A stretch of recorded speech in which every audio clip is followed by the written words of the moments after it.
আসসালামু আলাইকুম। আজকে জাতিসংঘ অধিবেশনে যখন নেতানিয়াহু বক্তব্য দিতে গিয়েছেন, তখন অধিকাংশ দেশের প্রতিনিধিরা সভা বর্জন করেছেন। আমি বুঝি না, একটা মানুষের লজ্জা শরম নেই কেন? আপনি ভিডিওটা দেখলে খেয়াল করবেন, তার ভিতরে কোনো অনুশোচনা বোধও নেই। অনেক সময় আমরা লজ্জা পেলে বা অপমান বোধ হইলে লজ্জায় লাল হয়ে যায়, সেই ধরনের কোনো চিহ্নও নাই। সৃষ্টির সময়ই মনে হয় আল্লাহ এর ভিতরে লজ্জার নারীটা দেন নাই।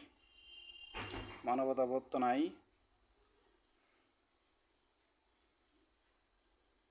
কি অদ্ভুত মানুষ! আল্লাহ এদের বিবেক বোধ দিক, এদের হেদায়েত করুক। আমিন।